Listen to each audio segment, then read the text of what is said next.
Iran IRGCയുടെ നാവികസേന deputy political director Muhammad അക്ബർസാദെ പറയുന്നു. കിഴക്ക് ഇറാന്റെ തുറമുഖ നഗരമായ ജാസ്ക് മുതൽ പടിഞ്ഞാറ് സിറി ദ്വീപ് വരെയുള്ള ഭാഗമാണ് ഹോർമൂസ് കടലിടുക്ക്. അതെ, കേട്ടത് ശരിയാണ്.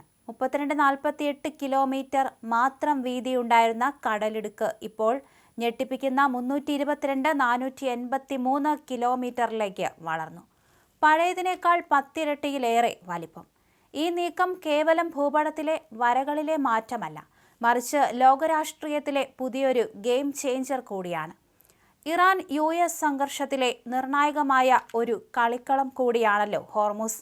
ലോകത്തിന്റെ എണ്ണ, ദ്രവീകരണ, പ്രകൃതിവാതക ചരക്കുനീക്കത്തിന്റെ 5-1 ഈ കടലിടുക്കിലൂടെയായിരുന്നു.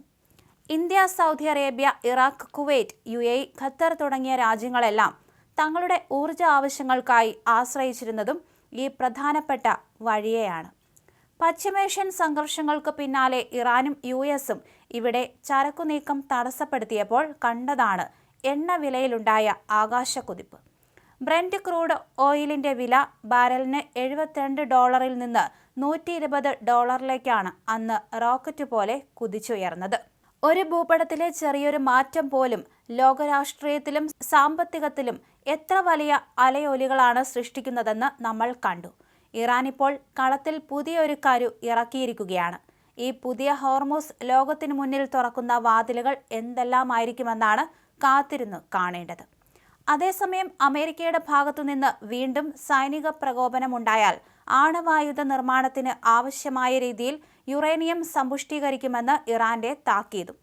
നിലവിൽ 60% വരെ സമ്പുഷ്ടീകരിച്ച യുറേനിയം കൈവശമുള്ള ഇറാൻ അത് 90% ഉയർത്തുമെന്നാണ് വ്യക്തമാക്കിയിരിക്കുന്നത്.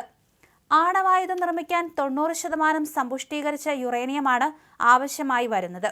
ഇറാൻ പാർലമെന്ററി സമിതി വക്താവ് ഇബ്രാഹിം റസായിയാണ് എക്സിലൂടെ ഇക്കാര്യം അറിയിച്ചത്.